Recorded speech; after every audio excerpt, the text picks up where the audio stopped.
Welcome to part 15 of the Getae Abridged campaign. Last time we did a couple of fort battles, taking out some invading armies with relative ease. Then we invaded the final Swebos territory, defeating their army in a field battle, and looting their final settlement, destroying their faction and making us a ton of cash. We also did some diplomacy to get loads of trade deals set up across the map, also making us a load of cash. So now we're rich and well connected, but we are still at war. We need to bring down the Cimbri and the Heruskoz Confederation to our west, and there you can see my defences I set up in the last part, an ambush on the road, have failed me because the Cimbri did not use the road to invade me, they just walked past. So now we've got an annoying situation. They can go for Rugion, which is, as of very recently, really important because all of our big trade deals are going through this port. The garrison is surely too small to stop them, so I decided to start moving this force back towards the settlement. The fact that it's winter means that actually not much is going to happen this turn. So here we are at the start of the next turn. Interestingly though, the Cimbri army didn't do anything at all really. I think it might have been trying to walk towards my army, but because it was both winter and it was in the forest, it just didn't have any movement points, so it really didn't do anything. Luckily now we've got some reinforcements. The trash stack that I recruited to fight rebels is able to come over and garrison Rugion, and then I can spam all the mercenaries possible using our new vast wealth and recruit some more trash. All that together then, Rugion is now quite heavily defended, and with that in mind I thought let's actually go after the Cimbri settlement because I can reach it this turn, their army can't, so we'll have at least one turn to prepare for their arrival after this capture. We're surely destined to make the capture, but the auto-resolve there is really bad, so I did need to do this manually to keep my army somewhat alive. We won't spend very long looking at this one. You know the drill at this stage. We bring forward a bunch of archers and shoot the enemy while they are just statically defending and don't have their units doing anything in terms of their AI. So we clear out a couple of units and then start moving towards the capture point. There were surprisingly few things stopping my main advance. We met their commander on the way up towards the middle of the map, and here I'm trying to do the outflanking thing with the bows, but I'm not sure if this is counting as being a non-shield shot. We're hitting them sufficiently from the right for the shield not to count, or are we? I don't really know. It looks like they're not dying instantly, which is what I usually expect in that scenario, but maybe that was hit points or something. Basically we power through, take the capture point, and discover that most of the enemy stuff is all defending the other side of town. I did have units standing off against them, but I thought they would split themselves up a bit more. It does make my life a bit harder because now I have to go in and attack these blobs, and because they're surrounded by buildings, it's hard to get surrounds going. Still, we can use a bunch of arrows to thin the enemy out, and because they're mostly garrison units, you don't have to kill that many to get a rout. So we do that, run out of ammo, and then we pile in with everything. A few units came up towards the capture point and were easily surrounded, so that makes life way easier. Now we can go down the road and we'll have access to the back of the two main enemy blobs who are now engaged to their front, and soon enough we can rout everything, and that's going to be the end of this battle. No significant losses on our side. The enemy are gone and the territory is ours, and it really is ours because I occupy it because I'm going to make Magna Germania another core region of the Getae kingdom, making our kingdom even more annoyingly shaped than after I took Swabia. We're going full memes on the having a big hyper-extended kingdom, although our northeastern and northern flanks are protected by the edge of the map, so actually it's not as bad as it looks really. I also then got a peace deal with the Cimbri, so that means I don't have to fight their army that's still hanging around, at least not right now. So that buys me a bit of time in which we can focus on taking down the Heruskoz, after which point the final Cimbri settlement will be all we need to take, and then we'll have completed Magna Germania and our wars, unless we get some more wars going. So that's all good stuff. Back to diplomacy now. I fleeced some cash off the Arverni and got a new trade deal with them, and did a similar thing to the Daossi to our southwest, also getting non-aggression with them to enhance our border strength in that general direction. That's all good stuff. I needed some more diplomacy with other factions who didn't like me enough, so I'm sending out diplomats. From this point on, I'm probably not going to mention the sending out of diplomats, but basically, if you notice I'm somehow not making any money despite having a giant income, it's because every time you send those guys out, it costs like 1 to 5k a pop, and sometimes if I do that a couple of times a turn, then you don't make any money, that sort of thing. I'll let you know if anything particularly interesting comes of all that diplomacy. Right now, we need to lose a settlement. We're back down in Akink, where the exploit thing happened again. I'm still raiding my own territory, and we have recreated this Confederation faction that we keep making here, and now we're going to kill them again for cash. This is, by the way, the final sacking or looting of Akink that I'm going to do. I decided at this point that we're actually going to stop doing this. We don't really need this exploit. We could keep doing it, I guess, to make even more money, but we're going to play more legitimately from now on and just leave Akink be. We'll come back to that in a second. You can see that up at Rugion, the Cimbros army is standing right next to the settlement. They haven't gone home, which is what they should have done after the peace treaty. Meaning this is probably a Getae style peace treaty where they're just very obviously not going to keep to it, so they're just waiting for when the AI decides to attack Rugion. Therefore, we're going to keep very close eye on them and keep an army at Rugion. Meanwhile, the army that was pushing forward is going to carry on into the Heruskoz territory, just going to raid on the road down towards their settlement. Their main army is raiding in my territory right now, so we'll see if they come back. We also spot that the Cimbros are recruiting a new army at Flevum, which we'll probably have to deal with later. There's been a rebellion near Lupfordum, and here I'm trying out a trick that someone mentioned in the comments where if you go on patrol stance next to a town and then go inside, you can be on patrol stance and be in the town, which avoids public order issues. Doesn't matter right now because there's actually a rebellion going on, and we're just going to leave that rebellion going to build up some public order, and we'll probably kill them later. We're in the next turn from the previous clip, by the way, and as you can see, the Heruskoz did not react to my army invading their territory and raiding. They're content to keep raiding Rugion over there. So I come down to lay siege to the settlement. There's a half stack inside and the garrison, so not a very good balance bar, but we'll just leave our men to it and see what happens. Now at Akink, it's time for the official I'm sorry regeneration project. You can see there are only 400 and something people left alive in this entire region. That's not very good, so I'm guessing maybe if we killed everyone, there actually wouldn't be any more money we can make off looting. It didn't seem to be going down over time, the amount of money we were making. But anyway, whatever the case is, we're going to get rid of those slums, we're going to rebuild the town, we're going to put some real buildings in there, and we're going to try and both not let them rebel and generally let them have a peaceful existence from now on, the last few survivors, that is. Now then, we've got a serious battle because the guys in the Heruskoz town do sally out. Taking that half stack of real troops should be no trouble, but can we do that with a full stack of garrison troops also attacking us? The balance bar doesn't seem to think so, but no sense worrying about that. I'm going for the classic Getae left-A strategy, where all of the archers go out around the left side of the line looking for targets. I've also got the horse archers out there and they find some nice targets. Some skirmishers were stuck on their own, so we took them down. So yes, we'll try and use the archers to shoot into the flank of the enemy line, and we'll hope that that line forms up roughly where I've put all of my hoplites. One big issue we'll have in this fight is that the enemy formation is much bigger than ours, and because a lot of our units are quite tightly spaced, we are going to be at the enemy's mercy. They can go behind us if they want to. Our horse archers take down those skirmishers as I noted, but we're going to get out of there now because everything else starts throwing jabs at them. It's kind of hard to get out of there because we're too close to the edge of the map really, but we escape death for the most part. Now the archers on the left will start doing their thing. The enemy gets stuck in the fights, and we just rain arrows on them to win the fights by just killing loads of enemies until they rout. Nothing too fancy there. On the other end of the line, they have sent some troops around my main formation and are attacking my little secondary line of levies there. Only attacking with townsfolk for now, but we've seen before in this campaign, Germanic townsfolk actually have stats that match even the non-levied Getae spears, so that's not going to be the best fight. At least the archers are getting to work now. We're getting some nice flanking shots shooting sideways and probably ignoring the shields on these units. So after we've hit them with a few volleys and the enemy's health is low, then we should very quickly start killing them. As the enemy are doing to my levies, they've started to engage them with more than just townsfolk, and these levies are dying very rapidly. So we have a big threat of our right flank crumbling here, and there's not that much we can do about it. We've got more levies nearby, but I'm trying to use them to take out all of these skirmishers. Our lancers are also supposed to be doing that, but as usual, these lancers are proving to be extremely disappointing. They really struggle once they're in melee, and their charges keep getting cancelled. So yes, the archers are lasting a long time. Doing some annoying micro with the enemy commander back there, and my horse archers not achieving very much.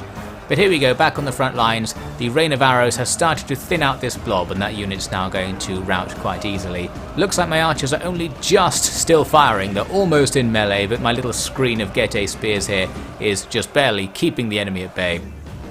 My plan to dance around the enemy commander with my horse archers eventually fails. It looks like I tried to stick the horse archers in against some enemy skirmishers, and we took the skirmishers out, but then ended up in combat with both the general and some spearmen, so that's not very good for those very weak horse archers.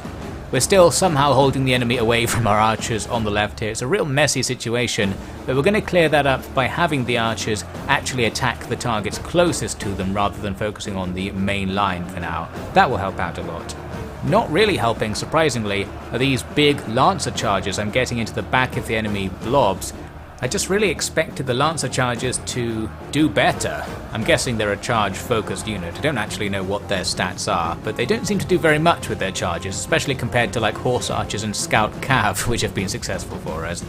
Speaking of which, my horse archers somehow escaped that melee without routing, probably actually because our king, who's really high rank, is leading this force, so we have a big morale buff. He's there right in the middle of the line fighting with our hoplites, and that's all going fine, but the right end of the line is getting worse and worse. They have now encircled the unit on the very end, and they're going to take casualties rapidly fighting from behind while in shield wall formation. Our levies are somehow holding on, so it could be worse than it is, and again I think it's our morale buffs, meaning our levies are fighting down to really low strength before they rout unusually, so that's going well. There's another quote-unquote big charge from the lancers, just not doing anything. I mean, normally our scout cav charging into the back of enemy lines just routs everything. It's just not happening with these lancers. And things are getting worse here for these hoplites, as I said. They take casualties quite fast when they're fighting units that are behind them, so we need to save them if we can. The left flank's looking a bit better, but we do have a similar situation with the unit on the end of the line getting surrounded. I think the unit here are some of our elite hoplites, so they're better able to hold off. And they're being outflanked by hoplites who are very bad offensively, so not that much is actually happening there. As for that enemy commander situation, I've got some levies over here, and we're just kind of baiting him around, keeping him out of the fight and generally not doing much with that whole thing. Looks like we finally routed those townsfolk who charged in on the right. That took a while. And I'm trying to rout this whole blob. I've got them kind of surrounded, and I'm using my lancers to try and get that formation breach debuff, but they themselves are being surrounded by nearby enemy units, so it's just not quite happening. The left is better, things are kind of calm here, and while my archers are running out of ammo, they're good enough to throw into the melees and clear out nearby enemy units. You can see there are lots of skirmishing units nearby for some reason, perfect for archers to run in and kill. I've mentioned before in this campaign that these archers have armor-piercing damage, and someone told me in the comments that this armor-piercing damage only applies to their melee weapon, so they're actually really good in melee. As a result, they have maximum damage for some reason on their little daggers. So yes, they just stab everyone up and easily clear out the enemies over there. On the right, we're finally losing some of our levy units. They fought very well in this battle and have kept things going for a long time, so that's good. I'm sure things would be worse without their surprisingly high morale. Here's a devastating charge from the baggage train. Thought I'd rout this phalanx unit because they were only on steady morale. I thought a formation breach debuff might finish them off, but no. At least nearby enemy units are routing, and that's just because my archers are charging in and doing the damage. Now we'll get a couple more archer units into the back of that enemy phalanx. That should all go fine. Some of these frontal fights along the centre of the main line are going good as well, because the hoplites can beat a lot of the enemy's trash from the front, especially the garrison trash like the tribesmen. And with the horse archers coming in for the rear attack, that should stack up some nice morale debuffs. Got this phalanx here sort of surrounded with two of our phalanxes, but the enemy do also have some warriors behind our front line. That's very dangerous. I turned, I think it was the king around in fact, to face them off just as they rear attacked me, and overall that wasn't too devastating. So yes, the enemy haven't made very good use of how easy it would be to outflank me on the right, and things are starting to go okay now. We've got this under control. We just need to finish off a few garrison units and get some surrounds going to close this out. Here you can see a case where I should have my unit not in hoplite formation or the phalanx formation, because it causes only a few guys to attack at a time unless the enemy are perfectly lined up in front of you. We finally took out their general. My levies led him off to the corner of the map, and then our deadly armor-piercing archers just stabbed him up and absolutely wiped him out. And then as for everything else, it's time to just charge in from all directions with everything we have left, and the big horrible situation on the right is resolved in this fashion. We still have our surviving troops inside that ball of enemies hanging on. Now we're going to clear a path through to them with this big breakthrough. The baggage train wanted to get in there, unfortunately it was too late, and everything is routing. A close victory then. We lost about a third of our troops there, not the cleanest fight, but the enemy of course lost much more than that, and they are now just one auto-resolve away from destruction, and we didn't lose any units, so we might be able to get all of our stuff back, especially the levies who are easy to get back. Their main army is still doing nothing, so that's helpful. We do an auto-resolve against the survivors of that fight once it's our turn again. Could have lost a unit in that auto-resolve, bit of a dangerous one, but got away with it. So tempted to loot, have to keep reminding myself that it's probably not worth the money you get from it. And there we go for the Occupy in the end. So, now the Heruskoz don't have any territory, they still have an army and we might have to face it. But out there, the army's really off-road. It's like several turns away from reaching us, especially because it's winter, and to make things worse, I'm going to pop this sabotage, another low probability agent action, but it actually did work. Meaning they can't move at all, and they're just going to die out there. They're taking winter attrition, and you take attrition from not having any settlements. Therefore, while they die off in the wilderness, we can get back to business. I'm making a deal here with the Getae, the guys to our south. We get an alliance with them after throwing some money at them. I think they control everything south of the Danube. We can't really tell because we don't have good line of sight on their territory. Was worried that might advance the chapter objective, but defensive allies don't count towards the number of regions you quote-unquote control. And while I was down here looking around, I noticed something. It looks like that below the Getae, the Romans have captured Greece and Macedon, so it seems the Romans are starting to get close to us. And then I noticed Syracuse here. Syracuse is just off the rails. They've got 2 stacks of troops guarding it, and that place is making them 10k almost per turn on its own, just for that one settlement. That is absolutely outrageous. I came to look at our territory now and feel very inadequate. We're lucky to have a settlement that makes 1k per turn, so the Romans are not only bigger than us, but even their individual regions seem to be able to outpace our entire kingdom. I'm guessing they have tons of population, all of the good buildings and all that good stuff. We, by occupying all of this territory that's sort of low tech and low population, probably aren't going to do very well with Divide et Impera's economic mechanics stemming from population. Now I had this nice annoying rebellion occur back up in that place I took from the Cimbri. Because the settlement has basically no garrison, the rebels attack us as soon as they spawn, and this battle is just annoying. It probably would be easy to win because we have so many units to surround the enemy with. Luckily we don't have to fight because of a nice quote-unquote feature. The whole you can pick your auto-resolve style thing allows you to overcome balance bars where the enemy have an advantage sometimes, unlike in the later Total Wars where you will always lose if the enemy have even 1 pixel advantage on the balance bar. So that's nice in that it saved me some time and that I don't care about the garrison of that random place being dead. We also killed some more rebels with the army that was hanging out near Lapfordum. This is where I was farming some public order as mentioned earlier. So now public order's a bit better, still declining, but we're getting towards something stable. The Heruskoz are still doing nothing out in the wilderness. Well, they're dying, that's what they're doing, so that helps us out. Here I moved the troops in the area up to go back towards the place that just rebelled. I thought I'll leave the army here in case this place rebels again, which it looks like it's going to. I immediately realised that the Heruskoz could actually move back and take their city now that I've moved away. Luckily, they don't think of that, so we're going to get away with it. One thing that does happen though is something I was expecting, I suppose.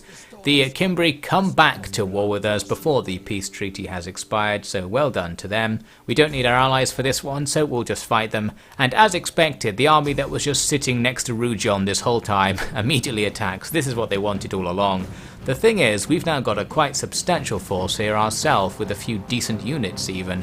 So we could actually just auto-resolve them to death. The percentage we'd have left of our force isn't very good, but the thing is, do we need these people to be alive? If this army isn't going to fight again in the next few turns, really the losses are irrelevant. It's better to just save the time, and there we go, that's what I go for. So the Cimbri stack is taken down with 2 units lost, annoyingly 2 good units, but I guess it doesn't matter all that much because this army's probably going to get disbanded anyway. We're running out of opponents in the area, we don't really need a stack of trash sucking up all of our money, so all good stuff. Now back at Akink, here's a good honest killing of the rebels. This time, we're not going to string them along and make them think they're going to have their own kingdom. We just straight up kill them.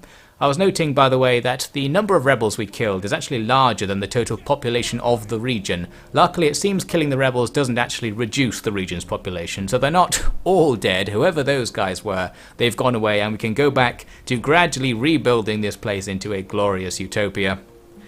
Now we need to start, very slowly, organising to go and take down the final Cimbri settlement.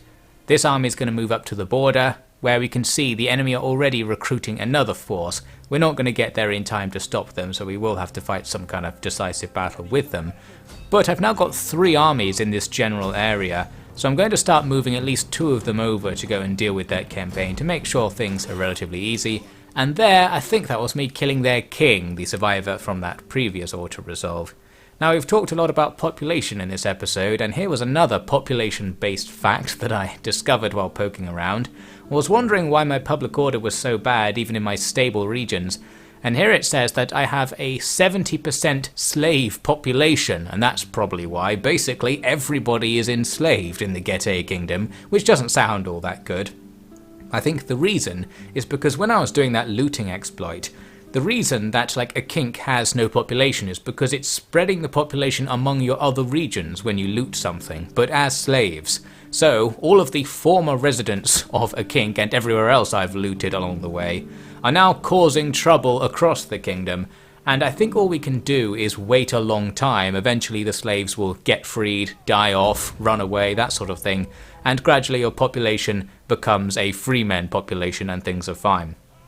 Anyway, we'll end it here for this part. We're going into a slow phase of the campaign, because not that much is going on. We need to at some point kill the Cimbri, but my objective is actually to then go all the way back over to the other side of my kingdom, which will take a while, and go after the Royal Scythians, and then we'll be moving into the final phase of this series. We need to complete some bonus objectives over there, and by the time we've done it, we will also have probably completed the overall objective of controlling 25 regions. You need something like 60 to actually complete the game, but I definitely can't be bothered with that, so we'll get to that point and probably end things there. So we'll speed through all of the organisation of that sort of thing, I expect, in the next part.